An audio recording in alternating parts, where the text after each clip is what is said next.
Good morning, bookers. Welcome to What the Book. My name is Cintra Sullivan, international best-selling author from Australia, the London Underworld. It is currently freezing cold. Good morning, MB Davis. Hello, how are you? Cold. How are you? I'm freezing. There, God.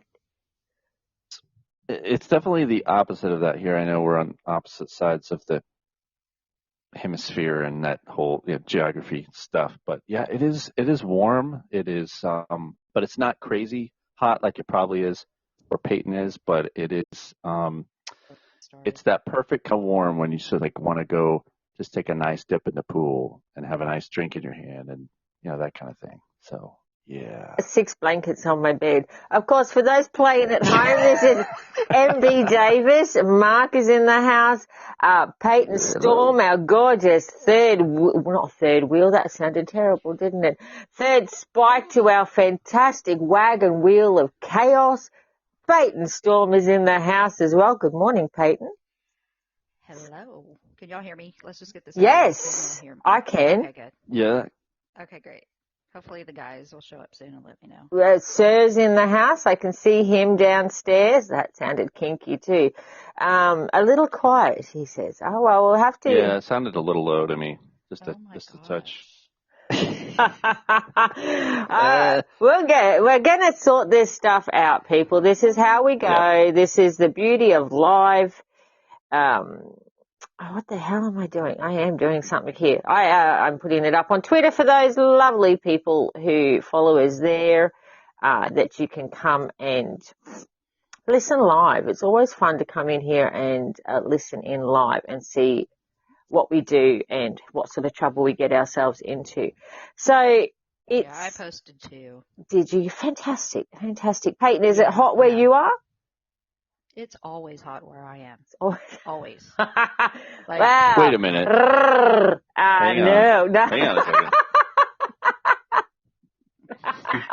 Did you go where I went, Mark? I swear I can't be held accountable for my own mouth sometimes. I swear. It's Texas, man. I'm just gonna vote that and say that was Texas. It's just Texas. Yes. It's hot all the time. Yes.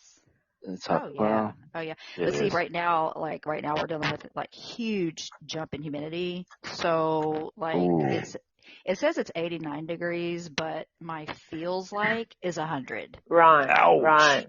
Yeah. See, 100 in where I am. I'm in Queensland, Australia. For those playing at home, don't stalk me. Don't be a fuckhead.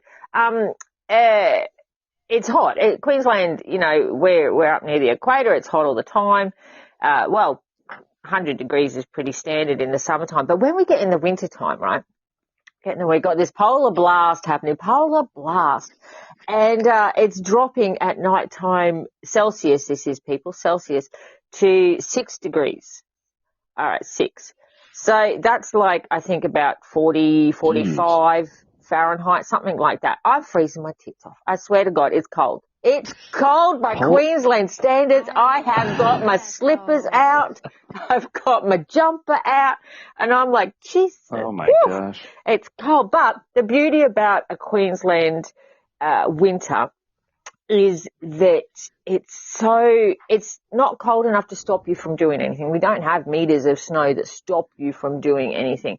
You actually want to be out in the sun in a Queensland winter. It's where you want to be outside and doing things, just to try and get warm, really. Yes, sir. T-shirt weather.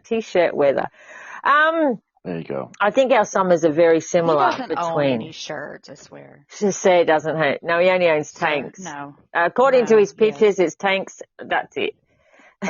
That's it. Which we do appreciate. We do appreciate the tank picture. All right, we have our guest in the house. I'm really excited and nervous about this because I can feel that Mark is going to get his nerd on totally. I've been checking. I've stalked this author for a long time. I was just reading through his bio, and there's a couple of concerns that I have to discuss with him, which I will bring up. But I do know that the pure fact that he says that he's a Star Wars nut, I'm like, okay, This is going to be fun. We're going to have our nerd hats on. We're going to, there's Mark, right. I know. This is a bio. Before I introduce him, this is his bio on his website, which just, I love, cause you read somebody's website sometimes and the bio can go for like 5 paragraphs.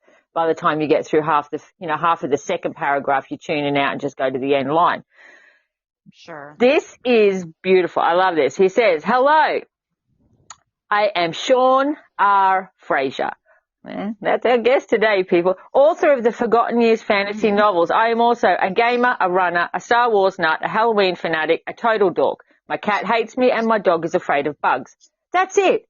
I love that. I could make it all the way to the end of that and go, I feel like I know him. Welcome to What the Book, Sean FRAZIER. Hello, can you hear me? I'm hoping these things work. Yes, we can hear you. Well, I can hear works. you. Yeah. I've only used these buds for a couple of calls before, and I don't like the phone calls, so I was trying to, I'm on my earbuds, they're not working. Let me call you back. Oh, they're working quite fine. How are you, Sean? Excellent. I'm freezing right now. We were talking about weather there. Yeah. I'm in my basement, and apparently the air conditioner, someone turned down the thermostat, and now I'm freezing in the basement. In summer. I'm good. Yeah, in the summer. Yeah.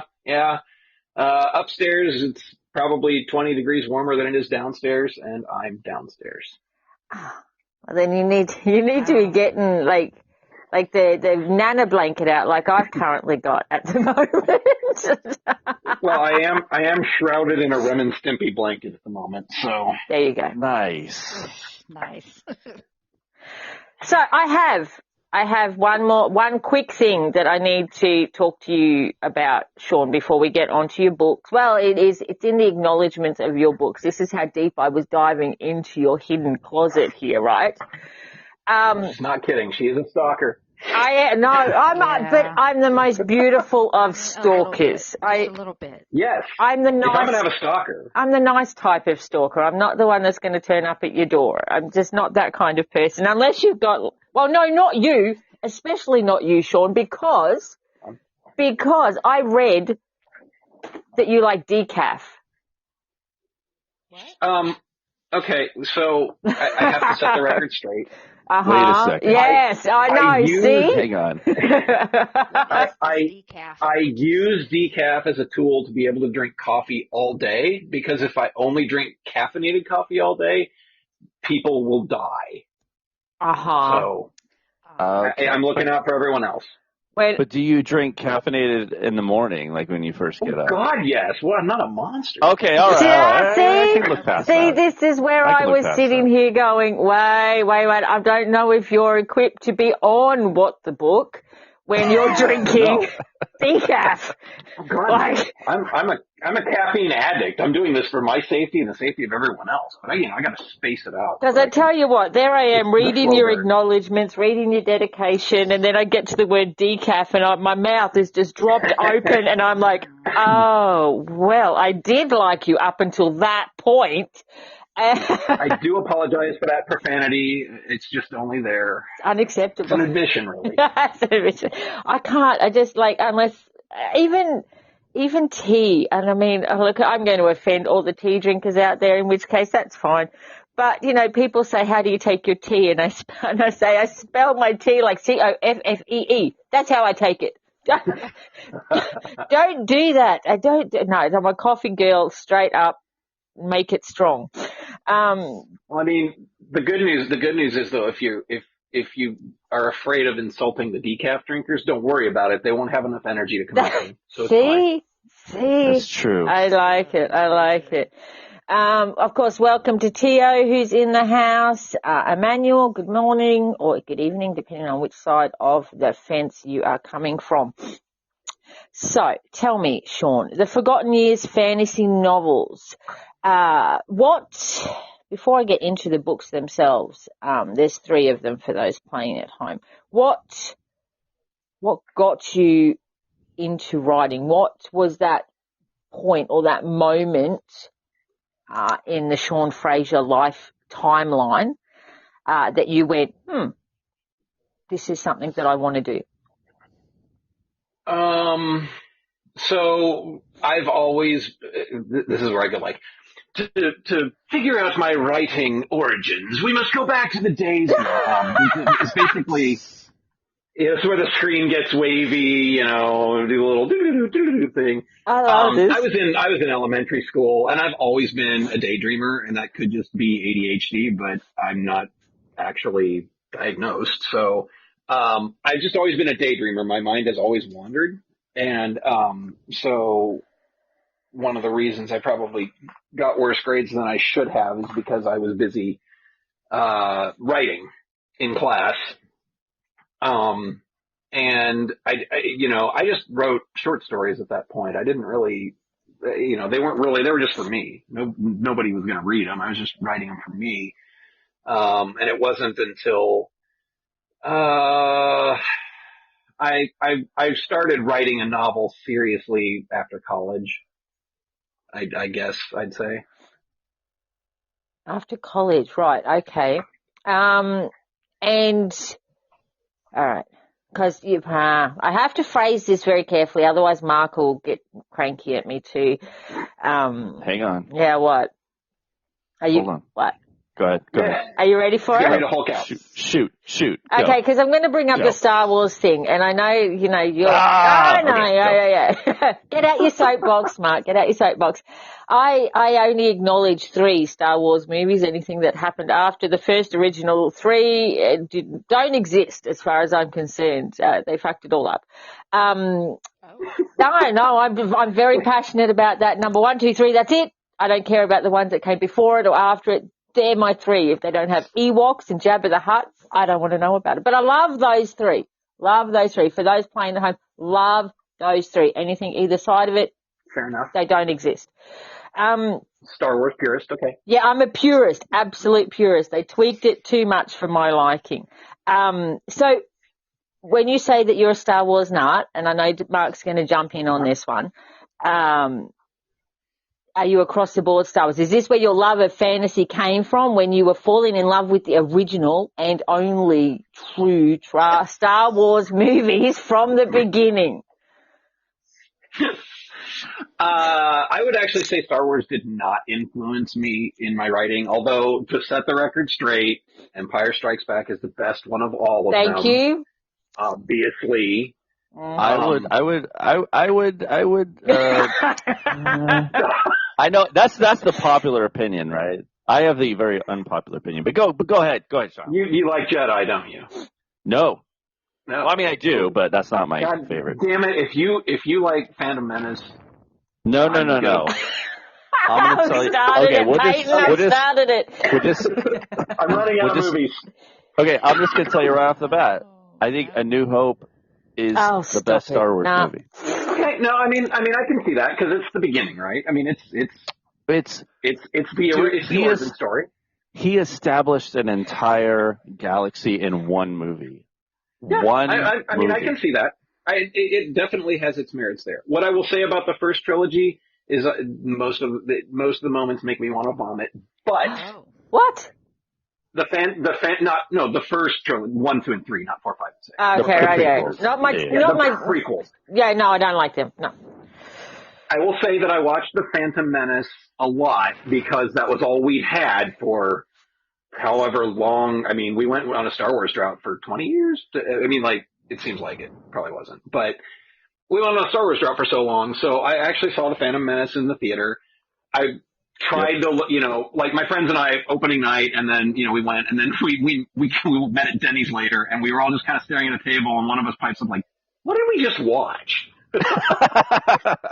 So I saw it a couple more times in the theater to make sure I knew, what was going on, and I take that movie at face value. It's not great, but some of those saber duels and action scenes are really good. Like, I really dig some of the action. I did watch it on my wedding day in the morning because I had nothing better to do. Oh my God, stop it.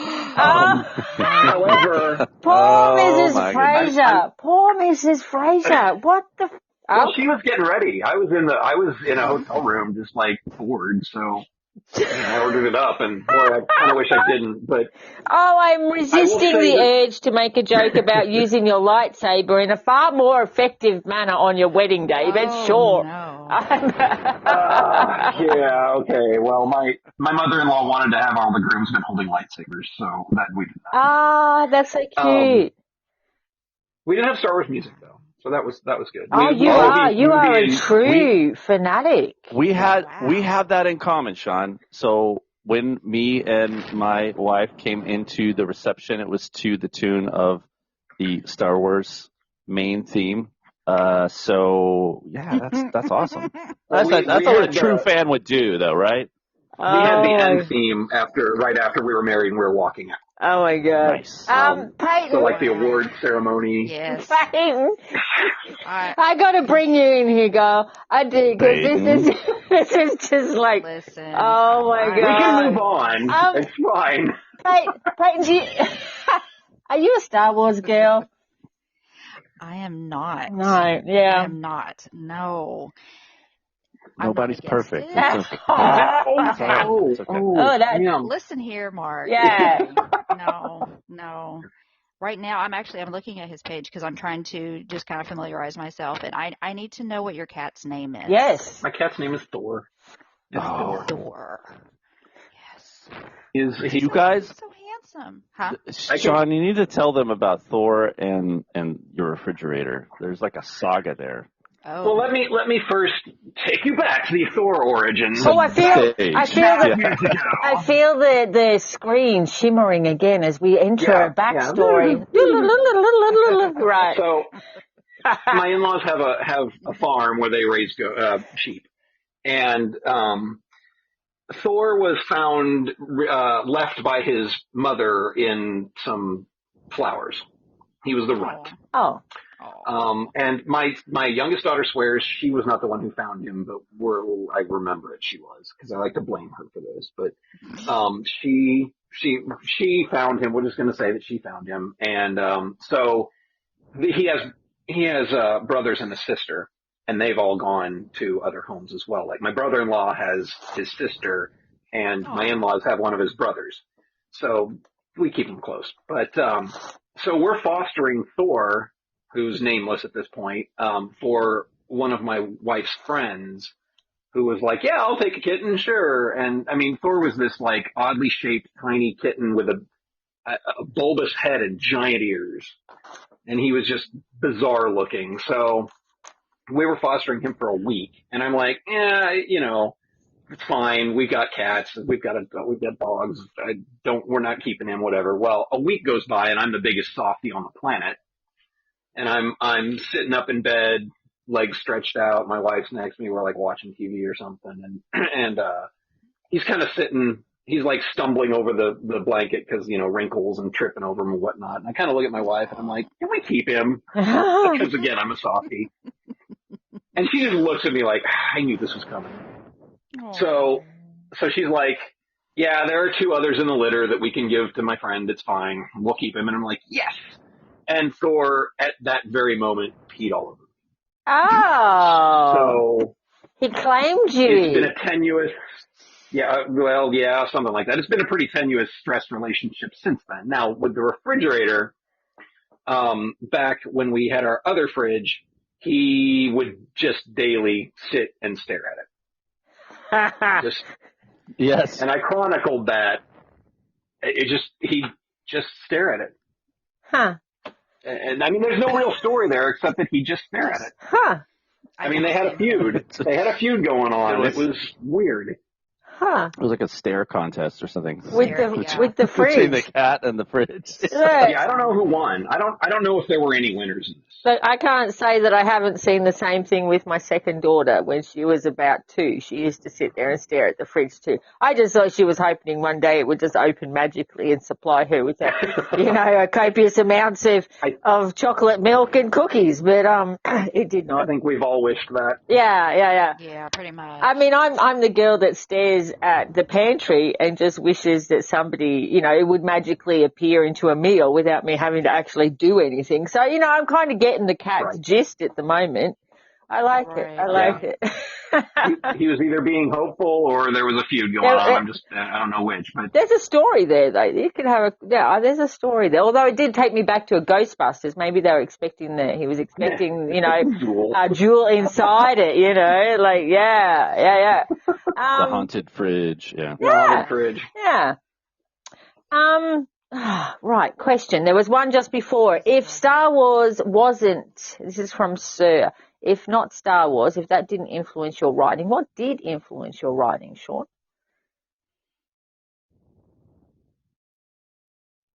Oh, no, he's gone. He disconnected. All right. Yeah. What influenced your writing, Peyton? Sorry. No, I'm here. Oh, we're coming back. Hang on a minute. He's back. Who's going to answer? I had to mute myself because I had to cough. I thought it might have been the cat. Just stepped on your mic and gone, no more. No, this interview is over. Well, he's not here, but I guess if he wants to listen later. So I'm a big D&D player. And I was a big D&D player back then. And I just liked making up stories. I mean, really, I wasn't even a big reader. I just really enjoyed making up stories. And I just started to write them down. That was really, that's really it. It's not exciting at all. It really is not. Okay. I'm going to have to ask it, guys. I'm sorry. I know. Are you picking this up, Peyton, where I'm going with this yet? Because it's going to have to happen. Not yet. No? But I can, no, not yet, but well, I'm anxious. Here it comes. Yeah, you say making up stories. Are you one that goes spontaneous when I'm trying to think of different ways that I can say it now. Oh, here we go. Okay, I'm with you now. Yeah. Do you create your stories spontaneously, or do you foresee the story happening before you start? Well, it's been guessed in the chat. I'm a pantser. Oh my God.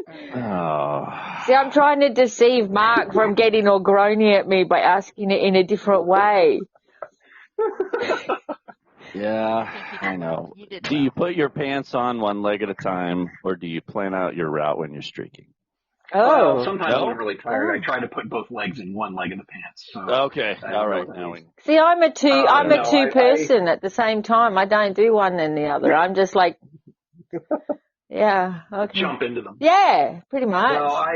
I generally, I usually know, and I say usually, but I usually know the beginning, a couple of major events in the middle somewhere, and then the end. And then everything else, and those might change depending on what happens. So you're a fence sitter. Everything else is just, maybe. I mean, maybe. I don't know. I just don't outline much at all. I just go. I like that. So D&D influenced you a lot. Peyton, what influences your writing? Oh gosh, I don't know. I mean, I always loved it, just as I was I like to journal and stuff like that. Mainly I didn't read, I didn't so much as latch on to certain books. I like to read a ton of poetry.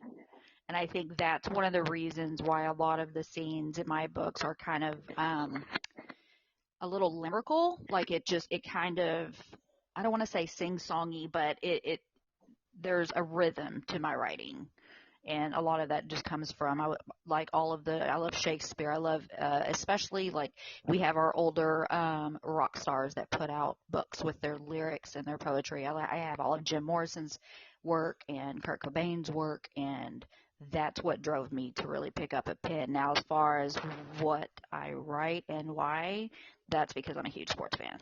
You are a massive sports fan. I am. I don't think I know any chick that is as into sports as you are. That's probably I love it. accurate. I love it. It's probably well before I even put my face on my profile, it was assumed that I was a guy. I never said either or because I would get into arguments about the Super Bowl and the playoffs and stuff like that, and they would just dude the crap out of me, and then finally I was like, hey, I'm a girl. And they were like, no. So it was one of those things. But, yeah, I mean, wow. I need you to educate me on the sports over that side of the pond. So that I can. Now, I don't watch all of them. I know like the NBA is the big thing right now going on. I'm not a basketball fan. Oh, is that what that? Okay. You use letters, and I'm like, hang on, what do they stand for? No, I'm so bad about that. That's basketball. All right. I'm not really into basketball though. No, I do like, before I move on, I want to ask Mark a question. But I will say that I do like the way that baseball pants fit. Just saying. Just putting it out there. I've heard that before. I do. Like when you put them on, no, you like the way they feel? No, I've never worn them. Baseball's really not an Australian sport. I mean, there is baseball down here, but it's certainly not anywhere like that. But I do, when I see it played, and I'm like, I do like the way those pants fit. They're nice. I just say. And some do fill them out a little better than others. I'm gonna have to. I'll send you something. Oh, hello. I like it. Mark. What's the book after dark? Yeah. Hello. I'm here. Mark, where do you get your influencing? What influences your writing? I think I'm kind of like Sean in a similar way. I didn't really. I wasn't a huge reader when I was younger in school, but I was really into music. And so I think a lot of my early writing was a lot, lyrics and things like that. But I always had a love for storytelling through that or through movies, obviously Star Wars. And, I was an 80s kid, so there was lots of fantasy type movies in the 80s that came out. So that's kind of where I like the storytelling to live in some kind of fantasy element. So, yeah, it just kind of grew on me. And then as I had a friend that was really into writing, and he kind of really encouraged me and said, hey, man, if you're interested in this, you should just try it. And I was like, yeah, I don't think I could do it. And he just kind of kept at me. And finally was one day, I was like, you know what the hell? And showed him some stuff, and he was really encouraging. He was like, hey, man, yeah, you could do this. And I was like, cool, okay, I can do this. And so I've been kind of writing since. And I don't know, that was a few years ago, but I'm working on a novel. So there you go. Fantastic. I I don't know if I have I don't know if I fit into that. I have an influence, like what influences my writing, because the characters are they have their own story. I'm a 100% pantser. I have nothing to do with my stories bar the ability to write it onto a laptop. That's it. It's totally their story. I mean, I'm a huge Douglas Adams fan. I'm a huge Terry Pratchett fan. They're my go-to reading when I was growing up. I love their books. I love the way that they took the normal and made it not normal, that they took the known character and twisted it so that it was fresh and new. I do that in my stories. I find that the characters come along to me. They're always like, yeah, okay, I might be Death, but I'm not Death the way you know it to be. And right. I like writing those. I like those sorts of characters that turn up that you have an assumption about, but then they re-educate you as to how they actually are. And I like that. I enjoy that part of writing. But growing up, I didn't write. I read a lot, but I didn't write anything. I wasn't that kid. I was dancing, so I was that kid. I was the one who went on dance camps and, art and stuff like that. It certainly wasn't writing. I never thought I could write until I was dared to, and that was after the 40th birthday. Lord help us. Right. Now, it's just a way to make me feel old. Oh God, talk about feeling old. My kid yesterday took my jacket. I don't know if anybody saw this on Twitter. Took my jacket and went, "Hey, Mum, can I wear this? It's vintage." And I'm like, oh, no. "I'm sorry, what?" I saw that. I'm sorry, what? It's squeeze me. Like, yeah, you better walk that back, kid. Exactly. I just gone. Well, half of me just went, no, and then half of me went, wait a minute, wait. Does that mean I'm cool again? Like, am I officially cool again? And she's like, no, you're not. But when I wear your clothes, I'm cool. I went, oh, I get it. Fine, whatever. She's like, wait a second. Don't confuse this. No, you're not cool, Mom. Not cool, Mom. Not Let's cool. not confuse the issue. The candor is appreciated, for sure. Right. Not cool. I just want to read this. This is Sean Frazier's book, The Call of Chaos. This is book 1, and it's a Forgotten Years series. Am I right, Sean? Yes? You are correct. The Call of Chaos. Now, there is a name in here can you just tell me how do I pronounce his first name? Is it Kirill? Is it Kirill? Okay, I would have gone Coral. See, and that sounded a little feminine. Yeah. So I just wanted to make sure that I was pronouncing it right.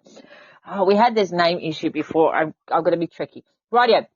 This is on the back of The Call of Chaos, The Forgotten Years, Book 1 on the back. Exiled from his homeland, Kirill Silvermoon was left to roam without direction. Bestowed with unimaginable power by the awakening threats, he struggles to understand his purpose. But when he discovers that terrible forces are tearing the realm asunder, Kirill realizes that no one can withstand the storm alone. Forced to confront the mythical monsters that pillage the land, he faces a realm that has become much deadlier, encountering new friends, dangerous enemies, and impossible challenges. Can Kirill and his friends discover the source of chaos and stop it, or will they be forced to watch as everything they know and love is utterly destroyed, ushering in a new age of danger and discord? Ooh, I like it. Nice. Is this, so you've got 3 books in this series at the moment. Hang on, let me pull them up, which is... Actually, it's 4. Okay, hang on, wait a minute. Well, update your goddamn website, Sean. Update your website. The Forgotten Years is number 1. Did, didn't you? No, hang on. No, The Call of Chaos is number 1. The Coming Storm is number 2. I love these covers. They're beautiful. Descent into Madness is number 3. And then Ascent into Light, which is number 4. And I'm going to update my website now. You need to. I have a website, guys. No, you do. You do have a website. It's a very pretty website. But, yeah, it has 3 on it. So you've got 4. Terrible. Is that, how big is this series going to be, Sean? Oh, it's over at 4. It's done. Oh, that's it? Yep, that's it. For now. That's it for now. No, it ends. This story wraps up in the 4th. In the 4th. Is that on? Yep. I am. I'm scanning your Amazon as well. Just because I'm double checking up on you, that's all.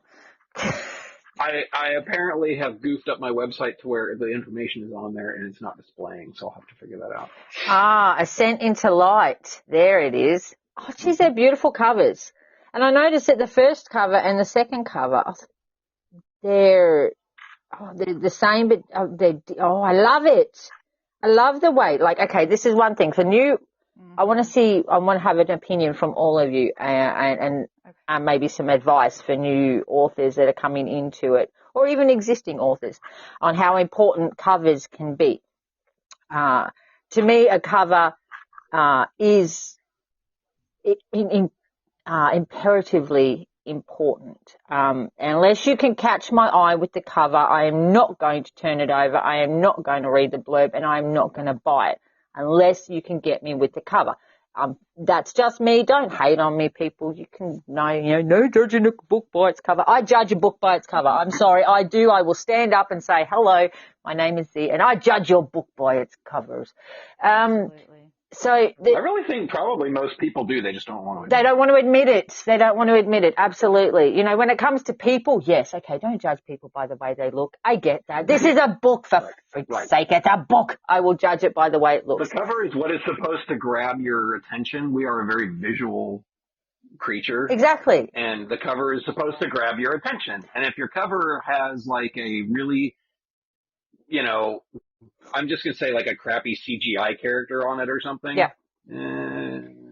Exactly. You know. Exactly. And it even becomes trickier when you're doing a series. When you're doing a series and you have to link those covers together to make sure that the reader is aware of the fact that there is a series, that when they want to put it, and I mean, ultimately we want them, ebooks are great. We love you buying ebooks, but you know, paperbacks are awesome too. People buy the paperbacks. And when you have it up on your bookcase and the series looks nice on your book, you know, in your shelf, it looks like a series. It looks connected. I love that. It makes me want to buy the series when I see the covers all looking connected together.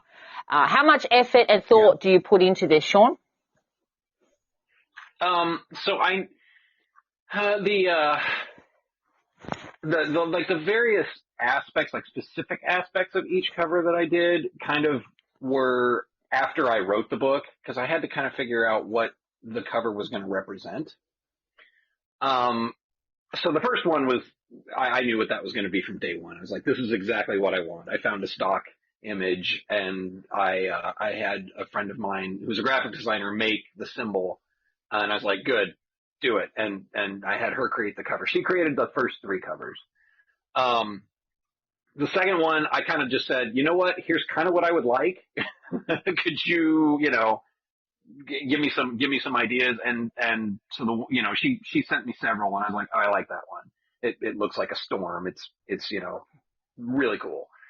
The third one, I had no idea. I was just like, hey, you know what? What can you come up with for a book where everything goes off the rails and just things are exploding everywhere? And I'm not entirely sure it's indicative of what's in the book. I mean, the color is pretty spot on. The symbol, it grew on me. I kind of looked at it for a while, and I'm like, yeah, okay. I mean, it doesn't really represent anything in particular.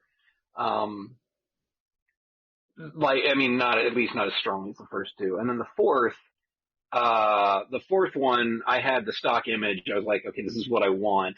And I knew that I wanted to complete the symbol. Yeah. Because in the first one, that segment's missing. In the second one, it's complete. Like, I had that one nailed before I even started writing the book. I'm like, this is going to be the cover. Yeah. This is it. Yeah. And I kind of feel like they tie together really well. They do. With the symbol and the They cover. do.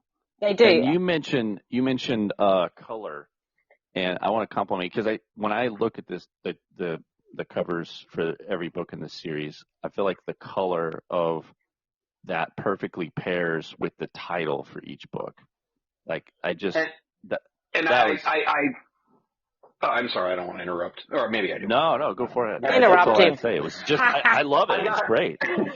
I kind of got lucky with the colors. The first one, I just wanted it to look like a leather-bound tome, like, here's a book. The second one, obviously, I'm like, okay, things are, getting dark. The third one is chaotic. It's literally like, it's almost offensive to look at, because the red is just like screaming at you, and then the black on it, and it kind of represents, I think it kind of represented the madness after it was all put together. Fourth one I really like, because it's kind of 2 different things. It looks like a green leather-bound book, but it also looks like dragon scales. Oh, I thought it was a snake. But yes, no, okay, cool. I was with the scales. Yeah, no, I love them, and I love the fact that they're connected. And even though the red one, the Descent into Madness,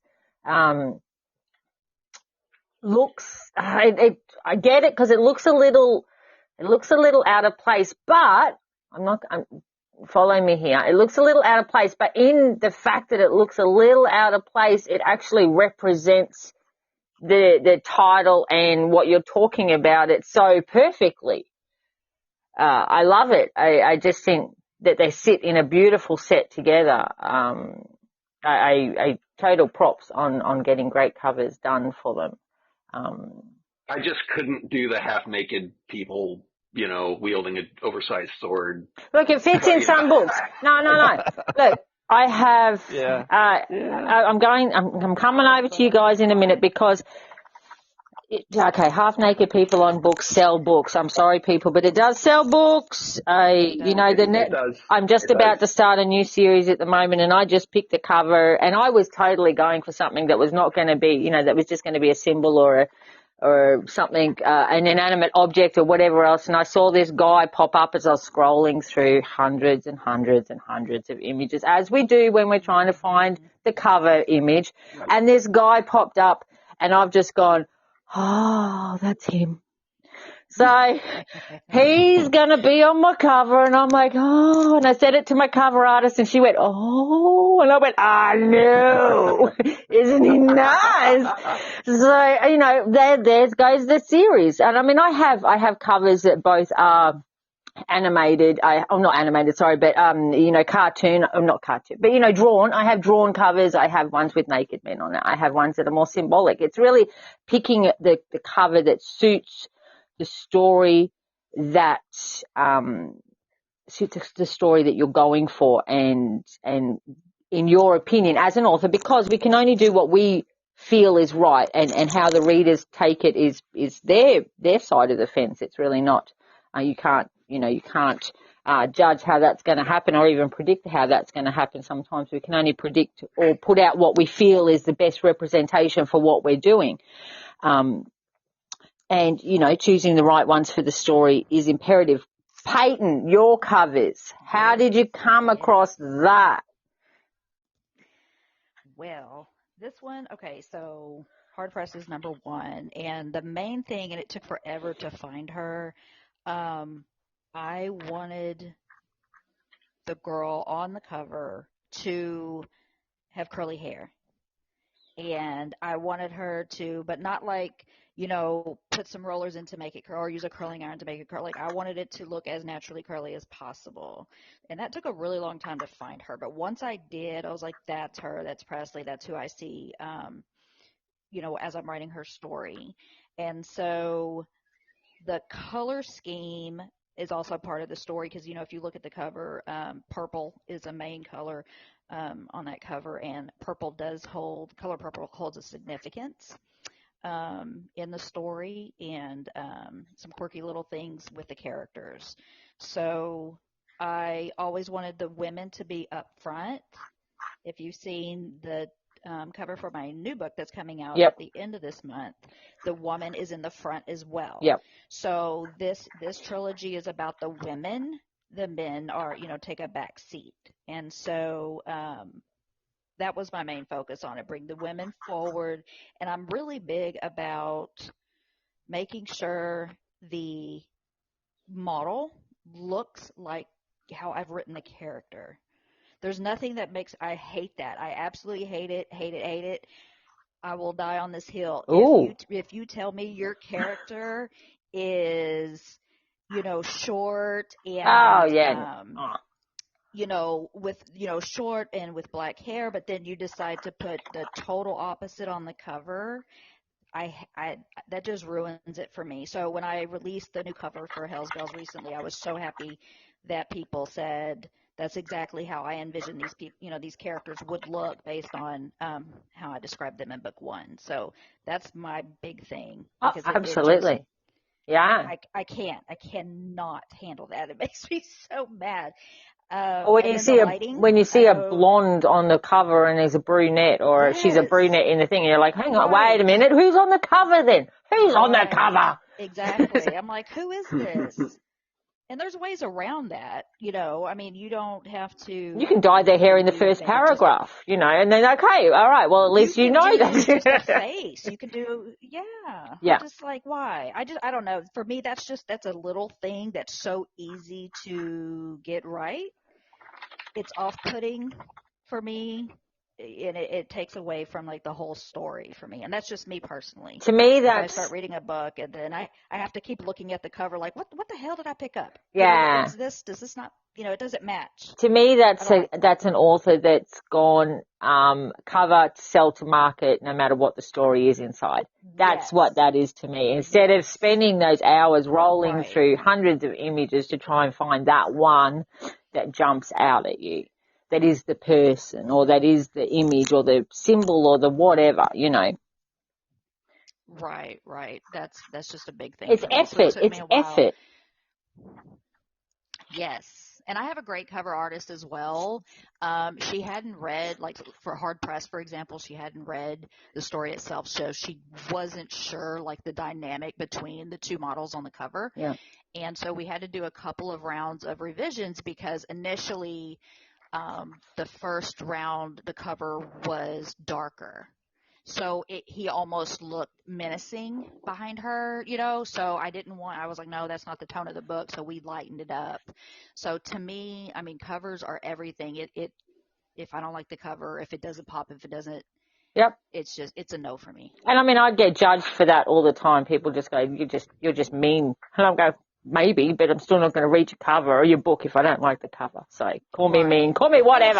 It's not about, you don't have to put people on, you don't have No, to put gosh, a ton of money into it and no. all this like super stuff. No. Just make it make sense. Yes. Just make it make sense. Exactly. Because for me, if you can't get your cover right, yeah, exactly. Yeah, I'm with you. Covers are really, I mean, that's advertising. You're advertising your book with the cover. Exactly. And, amongst all the other books, and you don't have to win. There's no, my cover's better than everybody else's. No. It's, look at me, buy me too, Exactly. Readers aren't just one book wonders. Readers will devour thousands of books from all different genres. It's not about that. It's about when you're scrolling through Amazon and you've got, you're just scrolling thinking, I just need to read a book, and or you're scrolling Twitter or Instagram or whatever. It doesn't matter where you are, and you've got just cover after cover after cover being put in front of you. It's the one that craps your eye, and you might grab 10 books that day that you're scrolling because 10 books caught your eye. It's just, that's what it's about. And you're not going to catch everybody's eye, but you want to catch somebody's. Mark, you're just essentially fighting for shelf space. Exactly. Yes. Now, Mark, you finished your first book. You're in the editing hell that we all love. Editing love. That's accurate. So you love, I don't love. No, I hate it. We don't love it. No, because my first draft is perfect, people. I don't need it. No, it's not. In my eyes, it's perfect until the editor comes back and it's covered in red.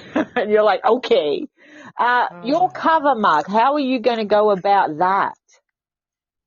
Oh man, that's a great question. I don't even have a title yet. I have a working title. So I feel like it's going to come in that order. I feel like once I have a title, then I feel like the concept of the cover will come with that. Every once in a while I toy around with it. I start thinking about it. Well, I need to start thinking about this thing. What am I going to call it? What's the cover going to look like? But I'm still revising and getting the tone right for it. So I think I want to make sure that that's cemented enough, and then I think it'll come. I hope. It's so weird I'm crossing my because fingers. so you've done book first, then you're going to do cover and title. Or title then cover. Yes. I cannot start the book until I have a cover and a title. I cannot start the book. I have the character comes up first. They go, hey, how you going? And I'm like, hey, what you want? And they tell me what they want me to do. And I have to have the cover and I have to have the title before I can start their book. It's so weird. But most of the time they come with that information. Like the guy that's come through at the moment. Oh, interesting. He comes to me going, this is what I want. This is what it's going to be called. And you're just going to write it. And I go, yeah, okay. Sounds fun. It's kind of like weird ass author bondage. I don't know. I like it though. There's a smell of leather in the air. It's Sean, what comes first for you? Covers, book, title. What comes first? So usually I start writing. And at some point a title will come. Like I'm writing a project right now. I kind of have a title, but I didn't have any idea when I started what the title would be. I'm still not sure I'm happy with the title. I have no idea what the cover is going to be. Not a clue. Zero. So I'm just writing the story and hoping that some inspiration comes along at some point for both of those things. No. Usually that's how it's done. I'm just like, you know what? I'm gonna keep writing. I'm gonna crank out this book, and hopefully something is gonna hit me. Oh, so I need the image. I need to see him. I can see him in my head. I want the image. The cover might not be finished until I'm halfway through the story, but I know the guy that's going to be on it, or I know the image that's going to be on it, because it's an inspirational factor. I have it up on a wall, and I look at it so that, I don't know, are you with me on that, Peyton? Absolutely. I need to see it. Like you said, I don't have it, like, the cover may not be completely finished, but, before the story, but I know in my head what everyone looks like. Yes. As far as titles for me, I don't know how I'll approach it for, like, future projects, but for the trilogy that I'm working on right now, each book is titled in connection with the heroine's name. Ah, yes. So you'll have a theme. That helps. Yeah. Yes. So Presley is my heroine in book 1, and so it's hard pressed, right? That's what they call her in the book. Her nickname is Press. Then for book 2 is Hell's Bells. Her name is Belle. Right. I love it. So yeah. And I'm not going to reveal book 3 yet. But this is so clever. As well. This is so clever because you're connecting the cover, you're connecting the title, you're connecting the characters. Yeah. It's a full journey. It's so clever, Peyton. Yes, I want it all to connect because, like, in book 1, that was basically the story. She was hard pressed to make a lot of really difficult decisions. So that all just kind of worked out. Her name is Presley. It's hard pressed. She is struggling with some choices. Book 2 is Hell's Bells, and this is, of course, featuring Belle. The reason for that title is she is a little much for the guy who is interested in her, and he has to kind of sit back a couple of, every now and then and just take her in. And so he does mutter the Hell's Bells a couple of times throughout the book as he's learning who this woman really is. I love it. I love the connection. So very nice. Sean, what are you working on at the moment? Currently, I'm just editing the last 5 chapters of Magebreaker for my publisher because they seem to want me to do that. Damn publishers. I have rude deadlines and crap. I have the last available. I need to start editing that. It's my fantasy comedy story. And then I'm working on a top secret dark project that I don't have a name for or a cover for, and I'm just writing it, and we'll see where it goes. I really have no idea where it's going to go. Is it still in the fantasy genre? It's actually more of a dark superhero genre. I mean, I basically am taking the Umbrella Academy and mixing it with The Boys. I love the Umbrella Academy. And the Boys. Don't start me with The Boys. Don't start me. Sir, so I'm calling Sir out. It's going to be pretty violent it's going to be pretty violent and very sweary and very adulty. Look, I'm calling Sir out on this. He made me watch the first episode of The Boys. Yes, you, sir. Oh, it's ridiculous. And I'm just like, no, I won't like it, man. Weird superheroes, man, whatever. Holy crap. I need to know. I'm only on the second episode. I just need to know who's got the booby milk going on. Seriously, what is with that? I'm only season 1 and there's season 2. Don't even start me on The Boys. It's just, that's my new crack, and I need to write books. I don't need to get addicted to a TV series. I know. Damn it. It sucks you in the moment that first big bloody thing happens. Yes. Like, oh my! I swear, I sat there looking at it just with my mouth open, going, "Oh my God, what?" And then it just goes downhill from there. But then I can't stop watching. I just can't stop watching. It's just terrible. It's a terrible show. Don't watch it. Don't start it. Don't start it. Are you? Quick question before we get onto our game. A quick question and I'm going to go to each one of you, but I'll need a quick answer. Quick answer, people, because we've got a game to play. Oh, no. I know. Yes. The genre that you're writing at the moment, is this where you're going to stay? So, Sean, you're up first. You're writing predominantly fantasy. is this the genre that you're going to sit, even if it's a dark superhero, that's going to fall under a fantasy type? Is this where you're going to sit? Yep. That's. I just basically do a fantasy, but I'm branching out to different kinds of fantasy. But the subgenres are different, but it's still under the fantasy umbrella. Yep. All right, good. Peyton, is this your genre? Yes. This is where you're comfortable. This is where you're sitting. Yes, I will branch out into like the subgenres. Yeah. But I will always write romance. Yeah. Romance and sports romance is the two that you're writing at the moment. Again. Yeah. Ask me again in a few weeks. Oh. Oh, okay. I have things Good going on. You have things. Well, we're planning on keeping you here for a long time, Peyton, so we'll ask you again. Mark, fantasy is where you're writing, sci-fi. Yeah. Is this where you're sitting? Is this your spot, your comfy zone on the couch? I think fantasy, like darker fantasy and sci-fi, is definitely where I'll always write in. Yes, absolutely. Awesome. Because I write humor. My humor is the dominant genre that I write under, and I write humor, paranormal, humor, fantasy, humor, mystery.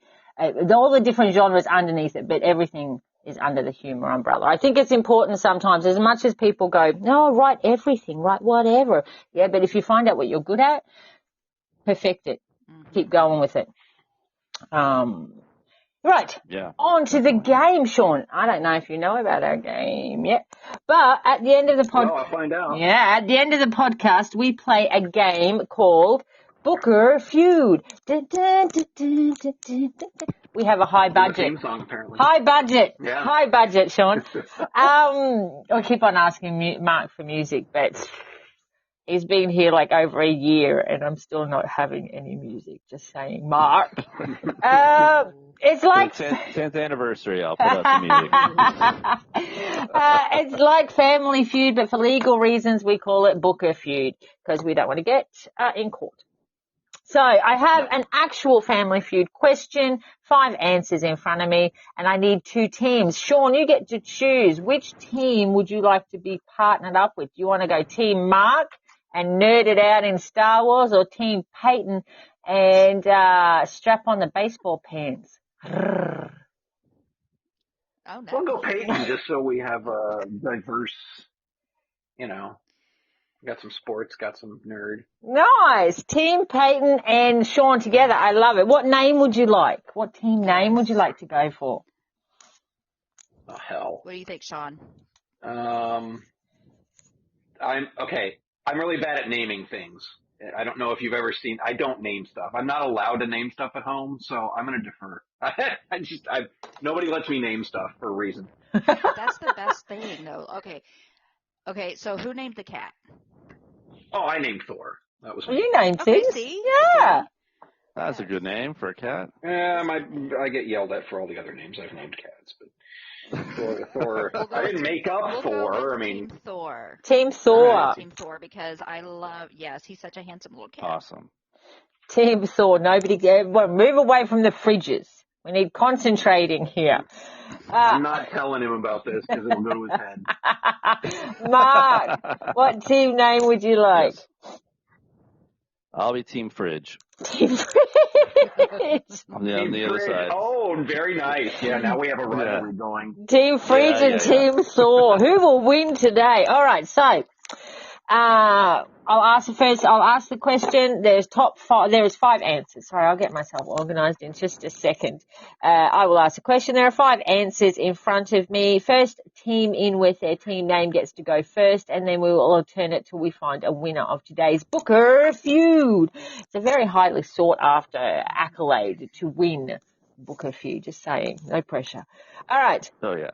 No pressure. No pressure. All right. It's a quick one. It's an easy one. Easy, simple, basic questions. Yeah, you said I know. She always says this. I know. But go ahead. I know. Name something hot. That's it. Fridge. Fridge is in. Wait, hot? You said fridge? No, that's his team name, Sean. That's his team name. Fridge. I said fridge. That's his team name. You got to come in with the team name in order to go first. Now, of course. Sorry. People, of course, we've got Sir and Tio and there's some other ones in there at the moment, so anybody can answer or help out with the answers in the text field too. Name something hot. Yes. Hot. Hot. Team Fridge. Mark, what would you like? Oh my God. I'm gonna say the sun. Well, that's incorrect because you have to call it the goddamn sun. The goddamn sun. Okay, we'll call it the goddamn sun. Is that your final answer? Ball of fire. Yes, the goddamn sun. No, Bubbo, not on the list. Now, I will say something quickly. Unless you get the right word, I am not giving you the answer. I'm sorry. These are easy. Wow. This is an easy question. This is an easy. No, I would have given him if it was sun, Sean. It doesn't matter with the goddamn factor. That's fine. But the solar ball in the sky. Because this is an easy question, there are 5 easy answers. Unless you get the exact one that I want, I'm not giving it to you. Mark, no sun. All right, Team Thor, name something hot. I'm going with fire. What do you think? Yeah. Fire. Is that your final answer? Yes. It's on the list. Ding, ding, ding. It's on the list. It's number 3. Number 3 on the board is fire. Surprising. I thought it would have ranked higher, but these are 100 Americans that have been surveyed. I would not know. I'm Australian. This worries me. I really also thought the sun would be on there, to be honest. Well, again, it's 100 Americans surveyed. I hold no responsibility for the weird answers. Yeah. Team Fridge. The weird answers. Now she says that. I'm not. I'm claiming it. I'm not Australian. I'm not even up. We've had some weird answers on here, Mark. You know that. And I just sit there and go, Americans. Yes. Rightio. Name something hot. That's true. Mark. Something hot. Okay. We'll go with, let me look in the peanut gallery here, guys. Oven. I like oven. Let's go with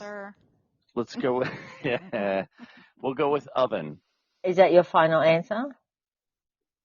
Yes. Babao, not on the list. You're really not doing well today. Oh my gosh. No. I'm getting hot thongs. Where's it? Okay, they're a different thing down under than they are over there. So I'm not quite sure where. I'm not putting on hot thongs unless they're coming out of the dryer. And then that's a whole different feeling going. His first answer was himself. What? His first answer was himself. Hang on, where was that? Yeah. If you scroll up. He said me. Oh. He said me. Well, we do see you in tank tops. Yes, sir, you are hot. All right, Team Thor. Team Thor, name something hot. Well, I mean, if it was Z's opinion, I'd say baseball pants, but we've already been through that. It's the cut of the baseball pants, Sean. It's the cut of the baseball pants. Sorry. Then I would have been wrong. I tagged you. Okay, so. Like hot peppers? You need to hop over. I will have a look. Peppers. Ooh. Peppers. Hot peppers, because coffee could be cold, so I mean. Right, so can tea, but not all peppers are hot either. True. I mean, this should be easy, but why are we not? You would think, but I mean, now that the sun we always overthink it. Every time, Mark.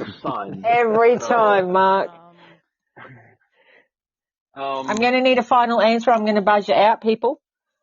Team Thor. I mean, Satan's butthole's probably pretty hot too, but we go hell. That's probably hot. Satan's butthole. What? I mean, if you let me talk, it's just going to get worse. Look, I wrote a book about hell. It's a different place than what you maybe think. He likes air conditioning in my book. Yeah. Move on. Nice. What about cayenne? You know, like capsaicin is hot, right? That's all. It's not all that? chili peppers, hot peppers. Capsaicin. What? It's the oil in peppers that's hot. Capsaicin, as in capsicum? Capsaicin. That's a capsicum. Probably. We just pronounce it. It's just so chili cute. pepper oil that's really hot. It's so cute. This turned like sideways. All right, name something hot. Let's go. Hot peppers. Is that your final answer? Sure. Yeah, why not? I don't know. Papo, not on the list. Not on the list. All right, Mark, bring it in. We've got to get this cooking. Let's go simple answers. Name something hot. Simple. Okay. Scarlett Johansson. No. Ooh. Don't make me bug you out on that one. No. That's not your Don't make me final bug you. answer. Okay. Let's go something that's hot. The desert. Is that your final you're not answer? wrong there. Is that your final I'm trying, man. Oh, my God. Final answer. The desert. Papo, not on the list. Let's bring it in, people. What? Let's bring it in. Nice and easy, simple I'm answers. trying. Team Thor. The furnace. Name. The furnace. Is that your final answer? No, I don't. Why is this hard? I don't know. Exactly. Why is We're this gonna be hard? here for 3 more hours. Let's do coffee. Just coffee, whatever, right? Is that your final answer? I need an answer. Yeah. Sure. Yeah, we're going with coffee. Yes. It's on the list. Ding, ding, ding. It's number one. Number one on the list. Are you kidding me? No, it's not my list. It's your list. 800 Americans are weird. Yeah, well, it's not. Yeah, I they can't are. be held responsible for that. Coffee is number one. Fire is number 3. We have 3 other answers. Mark, Team Fridge. Yeah. Name something hot. Yeah. The irony is I'm Team Fridge and I can't spell one thing that's hot. I mean, I think that's got to be stated here. Okay, I'm going to go with Sir. I like your answer. Keep it simple. It's right in the name. I'm going to say heater. Heaters get hot. Is that your final Let's answer? go. Heater. Final answer. Papo, not on the list. That is 3 strikes, Mark. What 3 the- strikes, Mark. Yeah. It's so shocking. I'm out. Shocking. Do we know if I'm these taking off my baseball pants. I'm done. Oh. 800 Americans Hello. know what, Three strikes. what the word hot means? All right, Team Thor. Name something hot. Soup. Okay, I like soup. Yes, I like T.O.'s answer is soup. Is that your final answer? Yes. Yes. Papo, not on the list. I swear, when I looked at this, I went, oh, this is going to be a 3-minute game. Cold Done. Soup? Team Fridge. Back to you, Mark. Gazpacho is cold. It is gazpacho, yes. Name something hot, Mark. I'm just I'm afraid to say. I don't know where to go at this point. I just look stupid. Let's just go with We've got coffee. Mexican food. We've got coffee. Yeah. We've got fire. Right. Mm-hmm. Coffee and fire. That's all we have? That's all we have so far.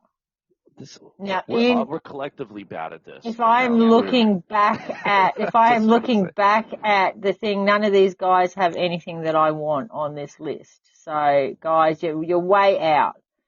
Way out. Let's just bring it back to something really simple. No, Okay. Tio, not cocoa or chocolate, but it is another hot beverage that is similar to coffee. Might be on the list. I mean, I'm just going to say tea. I don't know. Is that your final What answer? else to go with that? Yeah, sure. Ding, ding, ding. It's on the list. Hallelujah. Oh, Yeah, my that's God. that's what I was gonna think about next. Tea is on the list. Sir got it. Well done. So we got coffee, we got tea, we got fire.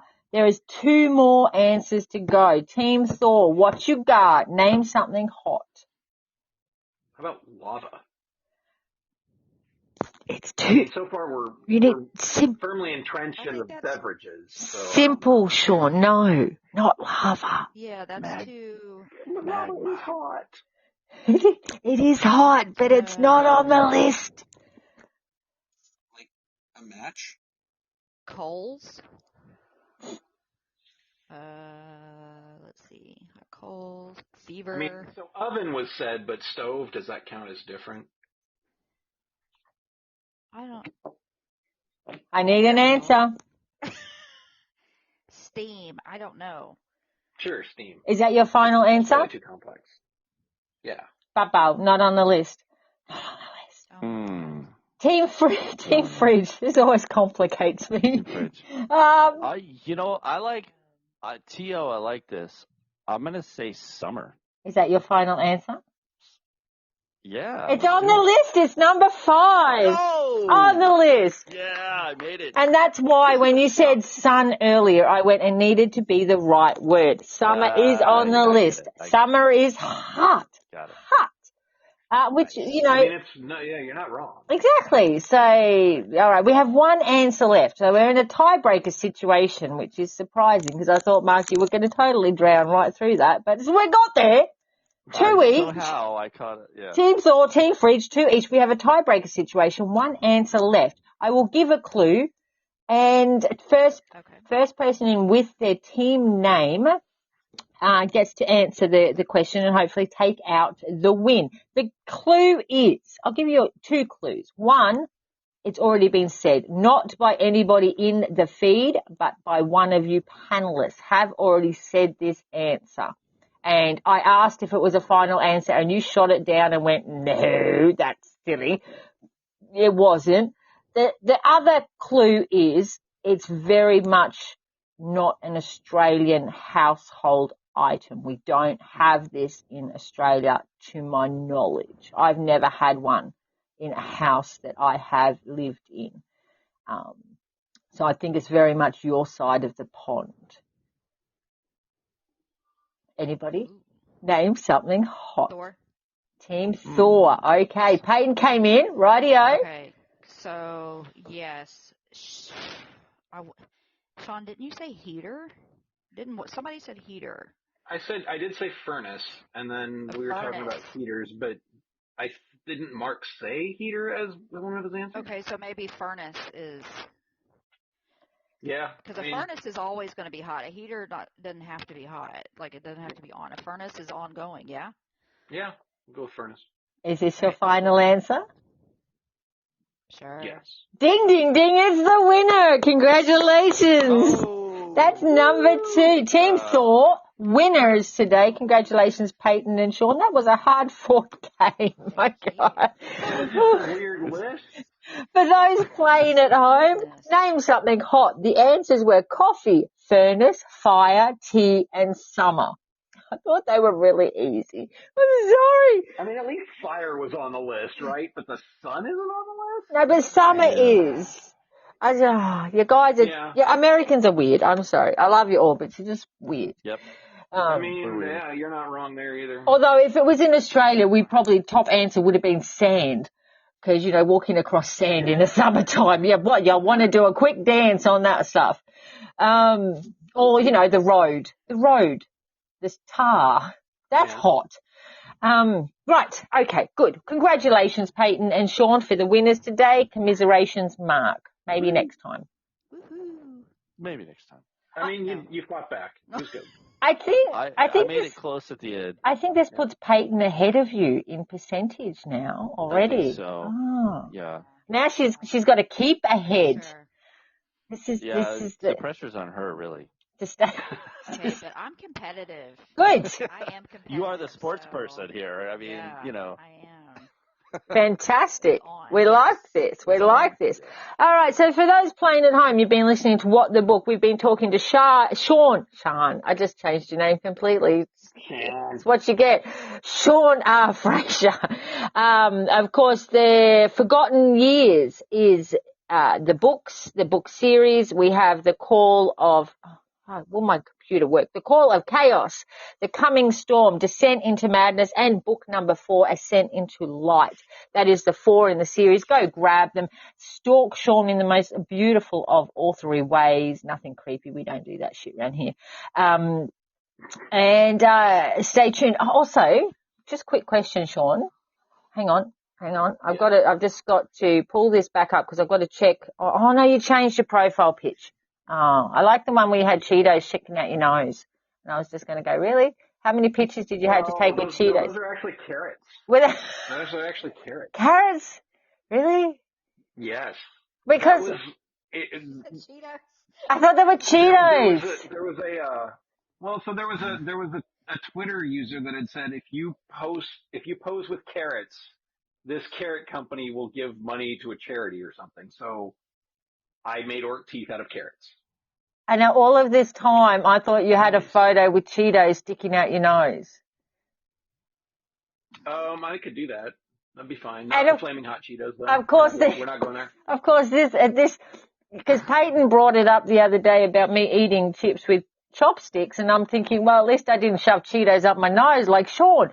But you didn't even shove Cheetos up your nose. Okay, well, I'm kind of disillusioned now. The day is not over. All right. Just saying. All right, there's your dare for today, Sean. Your dare for today. Cheetos up the nose photo on there. Tag what the book. Yes, we have arrived. Thank you so much for being here, Sean Frazier. Thank you guys for having me. It has been a blast. Of course, MB Davis, you are divine to work with. Thank you. I love being here. Sean, it's a pleasure talking to you as always. And the beautiful Peyton Storm, thank you for being here. Oh, it was a blast. Thanks for having me.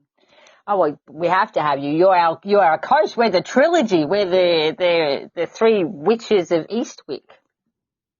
Well, we're going to have to put Amigos. Mark in a dress for that one, but it'll happen. Yeah. It'll happen. Yeah.